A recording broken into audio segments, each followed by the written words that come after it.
करण लब्धि और कर्म की स्थिति जो रचना होती है उसका एक यंत्र है त्रिकोण यंत्र। पंच लब्धि तो सभी भव्यात्मा को मालूम है, शास्त्रमिक लब्धि, विशुद्धि, देशना, प्रायोग्य और करण लब्धि। उसमें प्रायोग लब्धि है, चतुर्थ लब्धि है, अभव्य जीव भी प्रायोग लब्धि के परिणामों को प्राप्त कर लेता है। प्रायोग लब्धि में बहुत से काम होते हैं। परिणामों की विशुद्धि के बल से 46 प्रकृतियों का 34 अंतर्मूर्ति में उनका बंधापसरण थोड़े काल के लिए बंद रुक जाता है।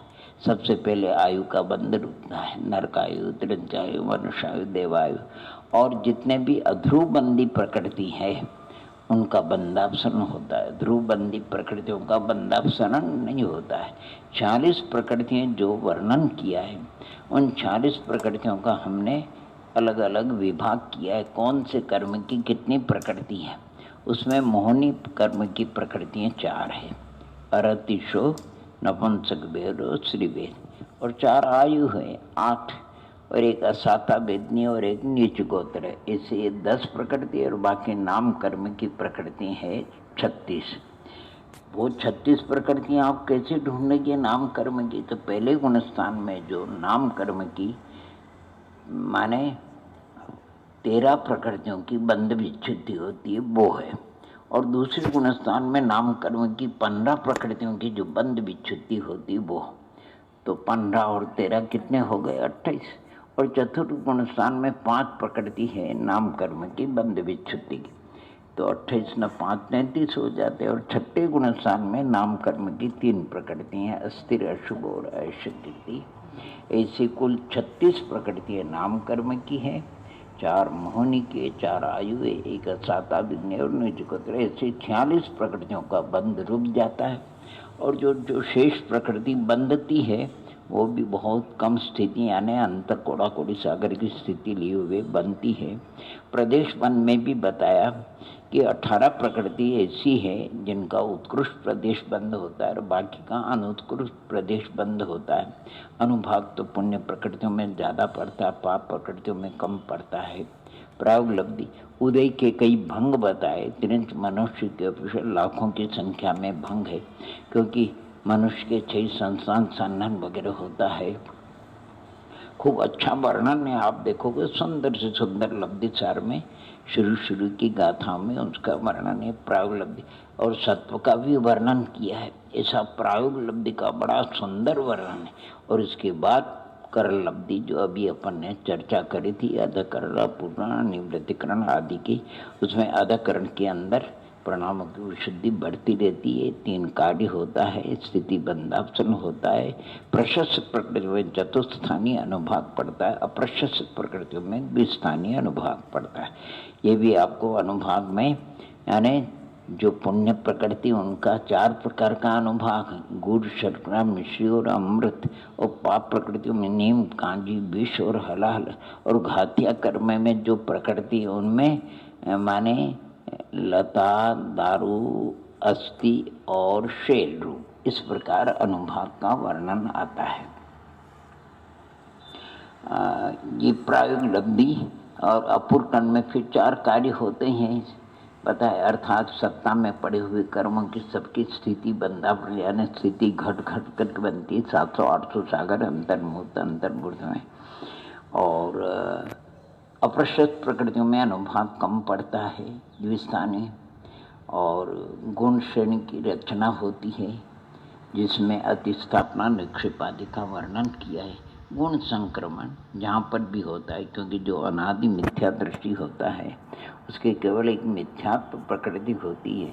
और संक्रमण के लिए कि मूल कर्मों का परस्पर में संक्रमण नहीं होता है, आयु का परस्पर में संक्रमण नहीं होता है, और उत्तर में भी दर्शन मौनि का चारित्र मौनि में संक्रमण नहीं होता है।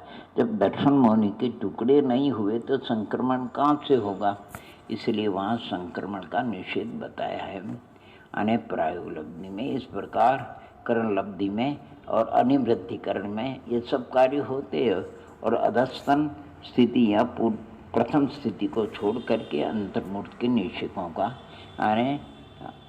माने अंतर कर देना, ऊपरी स्थिति में मिला देना अथवा अधस्थ स्थिति में मिला, अंतर्मूर्त के निषेकों का अभाव करना है। क्योंकि अधस्थ स्थिति गल जाएगी, अंतरायाम का काल आ जाएगा, उस समय किसी निषेक का उदय नहीं होता है और सम्यक दर्शन उत्पन्न हो जाता है। चारित्र संबंधी होता, चारित्र होगा, औपशम्यक चारित्र और क्षय किसी प्रकार। बहुत सुंदर वर्णन है उनका। तो ये कर्ण लब्धि, ये स्थिति जो आपको कर्म यंत्र जो दिखता है उसमें क्या होता है, त्रिकोण बहुत अच्छा समझने लायक है वो। त्रिकोण यानी प्रति समय एक एक समय प्रबंध का बंध होता है, आबादा काल को छोड़ करके, यानी जितनी स्थिति होती उसके निषेक बन जाते हैं। इसलिए ये क्रम चलता रहता है और जो पूर्व में बंधे हुए हैं जिनकी स्थिति पूरी होती है उनका उदय आना भी, उदय भी चलता रहता है। कभी कभी ऐसा होता है कि अभी समय प्रबद्ध बंधा, अभी अबाधा काल पूर्ण नहीं हुआ, उसके पूरे पूरे निषेक सत्ता में पड़े हुए। कोई ऐसा समय प्रबद्ध है कि जिसकी आबादा पूर्ण होकर के एक निषेक खिल गया, किसी के 2 निषेक खिल गए, किसी के 3 निषेक।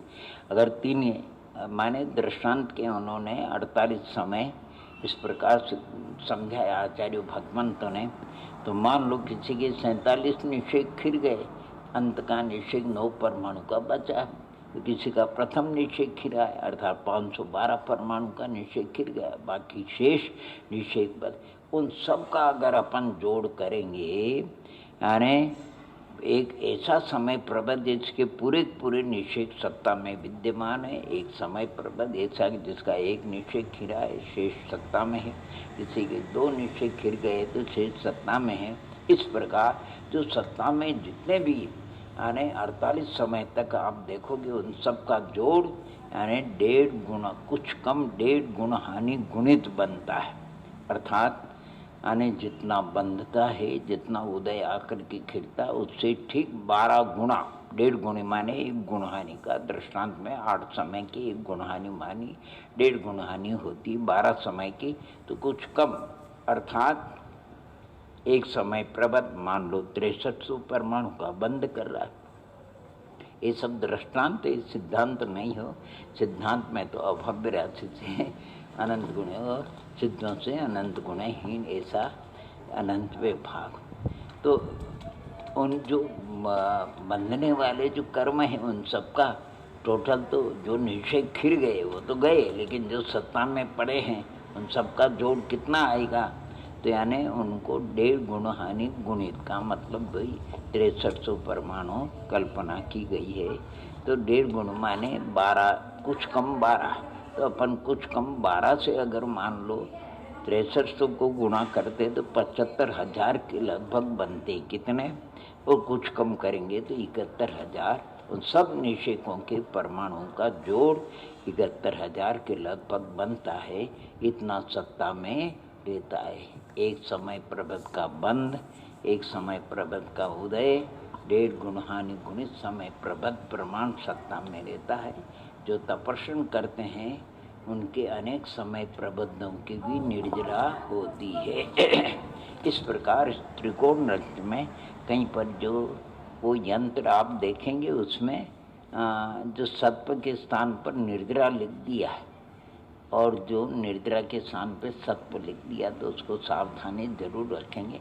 जो निषेक उदय में आकर खिल गए उनका तो अभाव हो गया, लेकिन जो अभी विद्यमान है उनका टोटल बताया, यानी 71,000 के लगभग कुछ कम 1.5 गुण हानि गुणित प्रमाण सत्ता में सदैव रहता है। कोई भी कर्म का जहाँ पर भी उसका जाएगा तो वहाँ पर इतना उसका छुटकारा, उसमें तारतम्यता चलती है। इस प्रकार इस त्रिकोण यंत्र को भी आप अच्छी तरह से अरे कई समझ सकते हैं। आप देखो मान लो अपने यहाँ ट्रेन आकर के रुकी है, कुछ मुसाफिर उतरते हैं, कुछ मुसाफिर चढ़ते हैं, कुछ बैठे रहते हैं। मान लो कि बड़ा स्टेशन है, 100 मुसाफिर उतर गए, तो बड़ा स्टेशन होने से, बड़ा शहर होने से 100 लगभग 119-20 लगा लो, इतने बैठते भी है, चढ़ कर के बैठते हैं और लगभग 1200-1100 के करीब बैठे हुए सत्ता में रहेंगे। इस प्रकार कर्म सिद्धांत की रचना है। अर्थात उतरने वालों उदय, उतरने वालों को अपन उदय कहते हैं, चढ़ने वालों को बंद कहते हैं, बैठे जो है उनको अपन सत्व कहते हैं। ये सब जगह लगा सकते हो। किराने की दुकान कहीं पर भी जो बिक्रा करता है उसका नाम उदय, जो बड़ी दुकान से माल लाता है उसका नाम बंद है, और जो स्टॉक में है उसको सत्ता कहते हैं। आज जो जिनकी आयु पूरी होकर के चले गए तो उदय, आज जन्म लिया तो बंद है, और जो बने हुए तो उनको अपन सत्ता में कहते हैं। इस प्रकार ये तो व्यावहारिक चीज़ है, जैसा व्यवहार वैसे ही परमार्थ है, कुछ अलग से नहीं होता है। अपन सिद्धांत समझ सकते हैं। ओम नमः, ओम नमः।